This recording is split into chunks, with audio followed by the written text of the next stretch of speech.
voina chuan guitar lesson thar kan zir lenga voina kan zir tur chu Johan-a Chhingmitthla ti asakha Perhdan kan don ni G key kan la dona asanga C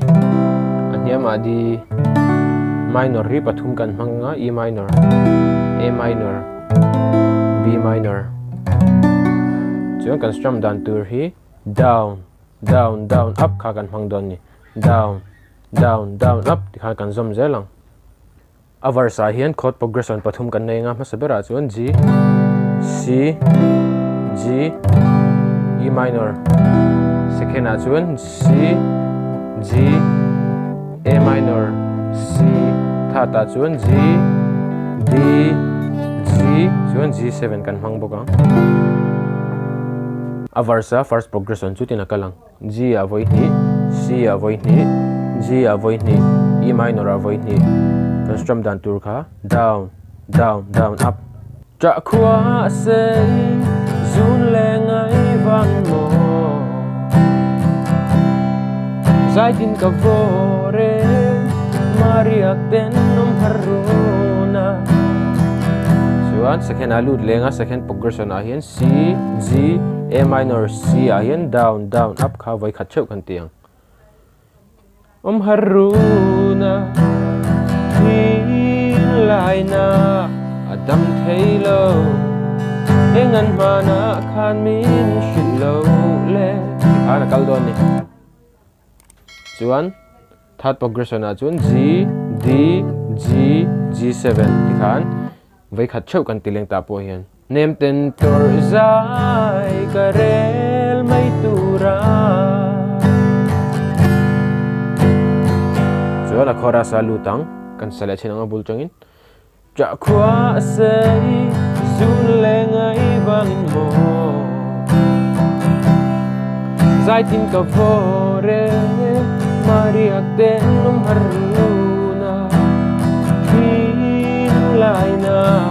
adam theih lo engan mana khan min shilo le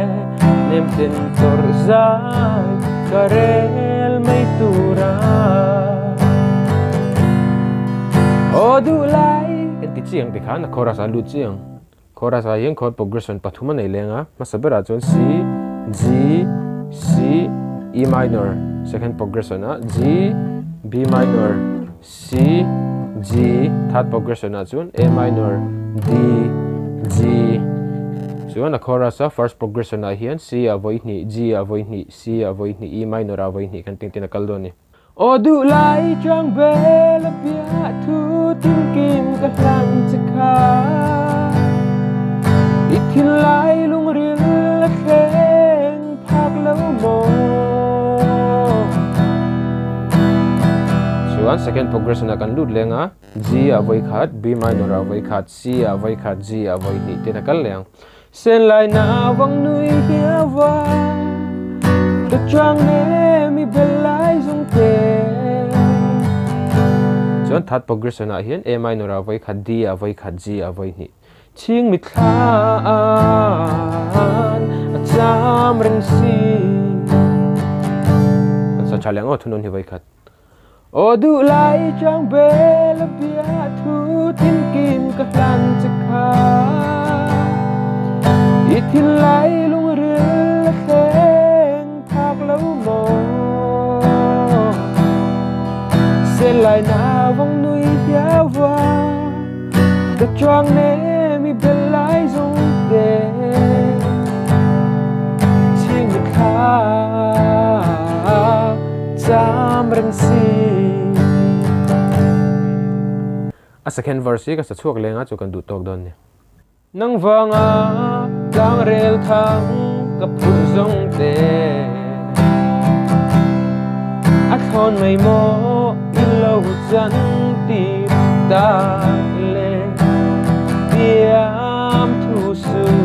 le mai turan ka lan lo che sin u lo di an soi nun ro pel try thing zo nge odu lai chang bel bia thu tin kim ka hlan chakha ithil lai lung ril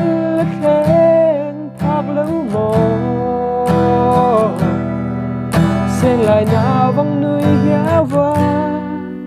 cho choang nè mi bel lại rong tè Chhingmitthla acham reng si